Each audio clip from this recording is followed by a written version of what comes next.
Hello students, this is Ram Gopal Balana and you are watching RGB English Mantra YouTube चैनल। हमारा tense present perfect continuous tense जिसकी study आज हम करेंगे, जैसे कि इसका नाम है प्रेजेंट परफेक्ट कॉन्टिन्यूस। ये दो टेंस का कॉम्बिनेशन नजर आता है, इसमें प्रेजेंट परफेक्ट भी है और प्रेजेंट कॉन्टिन्यूअस भी है। ऐसे लगता है कि जैसे दो टेंसेस को एक तरह से जोड़ दिया गया हो। अगर आप ध्यान से देखें तो इसमें आपको दोनों टेंस की ही विशेषताएं नजर आ रही हैं। कैसे? सेंटेंस के एंड में रहा है तो आ ही रहा है, रहा है, रही है, रही है। वास्तव में से रहा है, से रही है, से रही है, लेकिन रहा है तो आ रहा है। रहा है किस में आता था? प्रेजेंट कॉन्टिन्यूस में आता था। तो इट मीन्स क्या है कि इसमें प्रेजेंट कॉन्टिन्यूस टेंस है, कहीं ना कहीं है। कैसे? अब अगर हम जैसे वाक्य की पहचान है से रहा है, से का मतलब क्या है? से का मतलब है कि इसमें समय का जिक्र होगा कि कोई काम जो है वो चल रहा है तो कितने समय से चल रहा है। वो सुबह से चल रहा है, शाम से चल रहा है, 2 घंटे से चल रहा है, कितने समय से काम जो है वो चल रहा है, उसका पता इस टेंस में लगेगा। जैसे माली सुबह से पौधों को पानी दे रहा है। अब देखिए सुबह से का महत्व किस लिए है? अगर साथ में सुबह है तो सुबह मतलब टाइम, इसमें कोई ना कोई टाइम आपको नजर आएगा। माली सुबह से पौधों को पानी दे रहा है। इस वाक्य को अगर हम ऐसे लिख देते माली पौधों को पानी दे रहा है, तो वो कौन सा टेंस बन जाता?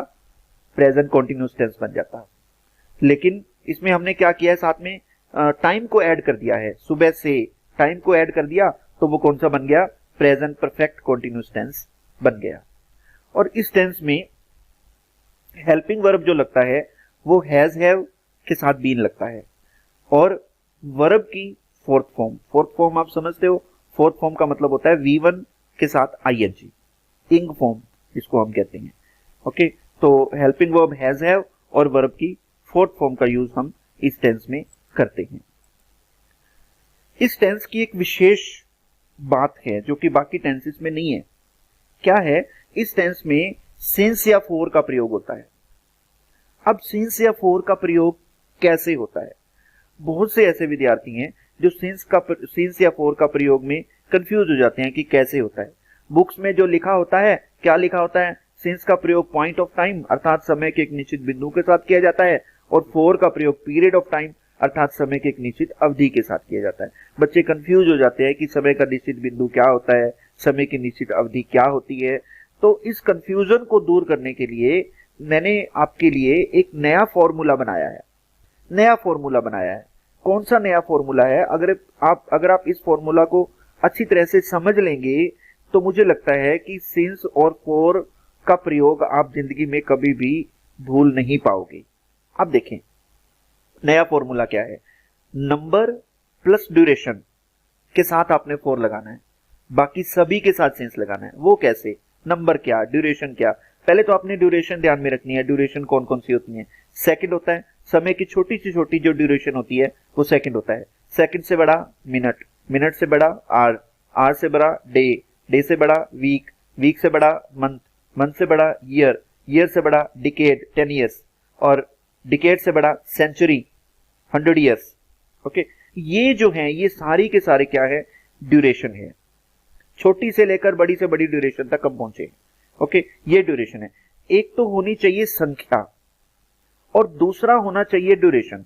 अगर दोनों हैं तो आपने फॉर लगाना है उस टाइम से पहले, नहीं तो आप सिंस ही लगाएंगे। वो कैसे? एग्जाम्पल देखते हैं। एग्जाम्पल में देखिए, मान लीजिए अब ये है 2 आवर्स।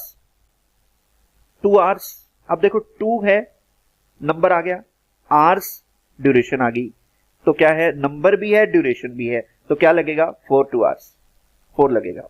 इस तरह से 2 o'clock, इसमें क्या है? नंबर तो है 2 लेकिन ड्यूरेशन नहीं है। o'clock है, यहां ड्यूरेशन नहीं है। ड्यूरेशन कौन कौन सी? सेकंड, मिनट, घंटे, दिन, सप्ताह, महीने, साल, 10 साल, 100 साल, ये जो हैं ये अगर होंगे तो आप 4 का प्रयोग करेंगे, नहीं तो सिंस लगेगा। अब देखिए नंबर आ गया, ड्यूरेशन नहीं आई, तो इट मींस ये वाला जो रूल है वो अप्लाई नहीं हो रहा, तो 4 वाला रूल अप्लाई नहीं हो रहा, तो क्या लगेगा सिंस 2 o'clock।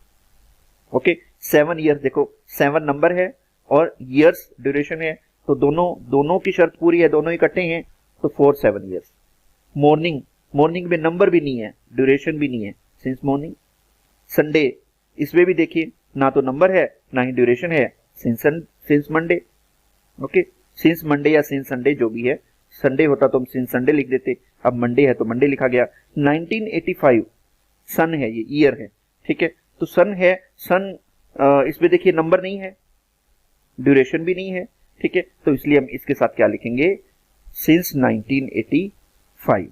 तो इस रूल को अगर आप ध्यान में रख लेते हो तो निश्चित रूप से आप सिंस या फॉर कभी भी गलत नहीं करेंगे। अब सिंपल टाइप पे चलते हैं। प्रेजेंट परफेक्ट कॉन्टिन्यूअस टेंस की सिंपल टाइप का जो सेंटेंस स्ट्रक्चर बनता है उसमें क्या होता है, सबसे पहले सब्जेक्ट लगता है, फिर हैज हैव लगता है, उसके बाद बीन लगता है, फोर्थ फॉर्म, उसके बाद ऑब्जेक्ट, सिंस फॉर, सिंस या फॉर में से एक, और टाइम, और एंड में फुल स्टॉप। वह 2 घंटे से खेल रहा है, वह he has been, he third person singular number है तो क्या हैज बीन आएगा, ही हैज बीन। खेलना क्या होता है, प्लेइंग, ठीक है, उसमें इसमें ऑब्जेक्ट नहीं है तो क्या उसके बाद क्या आएगा, सिंस या फॉर में से एक। अब देखिए 2 घंटे, 2 नंबर है और घंटे ड्यूरेशन है, तो 4 आ जाएगा, 4 2 आवर्स।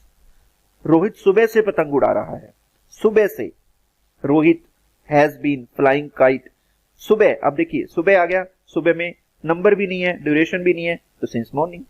ओके, अगर नंबर और ड्यूरेशन दोनों आ जाते तो 4 का यूज होता। नेगेटिव टाइप में क्या है, नेगेटिव टाइप में हमने नॉट लगाना है, कहां लगेगा, हैज हैव और बीन के बीच में, ध्यान रखना, subject plus has have plus not plus been plus V4 plus object plus since या फॉर प्लस टाइम और प्लस फुल स्टॉप। वह 2 बजे से गाना नहीं गा रहा है, he has not been singing since 2 o'clock। अब देखिए सिंस यहां क्यों लगा, 2 नंबर है लेकिन बजे में ड्यूरेशन नहीं है, इट मींस क्या है, सिंस 2 o'clock का यूज होगा। रोहित 1 सप्ताह से स्कूल नहीं आ रहा है, Rohit has not been coming to school for 1 week. अब देखिए 1 नंबर आ गया और वीक क्या है, ये ड्यूरेशन है, तो फॉर 1 वीक।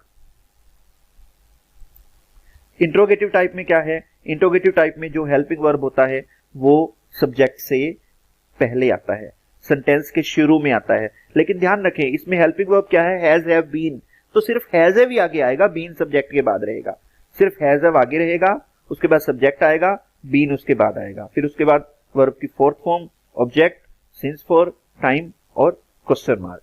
क्या तुम यहाँ 1980 से रह रहे हो, have you been living here since 1980।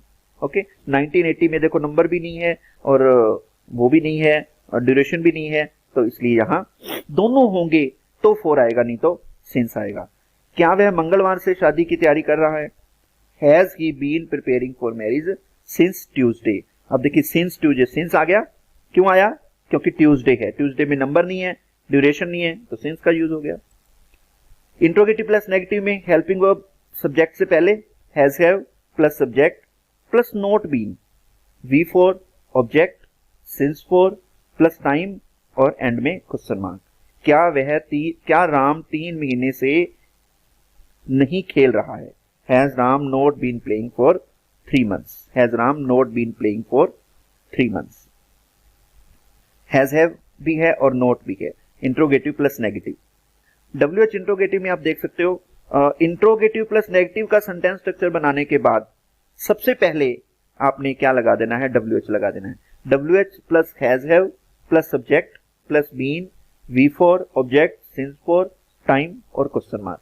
तुम यहाँ 5 मिनट से क्या कर रहे हो, what have you been doing here for 5 minutes। यहाँ 4 क्यों आया, क्योंकि 5 नंबर है और मिनट्स ड्यूरेशन है, ठीक है, वही ड्यूरेशन जो मैंने आपको बता रखी है, सेकंड, मिनट, घंटे, दिन, सप्ताह, महीने, साल, वो होनी चाहिए और साथ में कोई नंबर, संख्या होनी चाहिए, तो 4 आएगा, नहीं तो सिंस आएगा। WH interrogative plus negative type देखिए, सेंटेंस स्ट्रक्चर में सबसे पहले WH, has have, subject, not been, V4 object, since for, time और क्वेश्चन मार्क। बच्चे सुबह से अपना होमवर्क क्यों नहीं कर रहे हैं? Why have the children not been doing their homework since morning? आप देखिए मॉर्निंग से पहले सिंस आया। ओके, तो सेंटेंस स्ट्रक्चर को फॉलो करते हुए आपने ये सेंटेंस बनाने हैं। ये है आपका प्रेजेंट परफेक्ट कॉन्टिन्यूअस टेंस। उम्मीद है आप सभी विद्यार्थियों को ये टॉपिक समझ आया होगा। अगर आपको ये टॉपिक समझ आया है तो आप इस वीडियो के साथ साथ इस चैनल को शेयर करें, लाइक करें और अपना कमेंट भी जरूर दें। थैंक्स।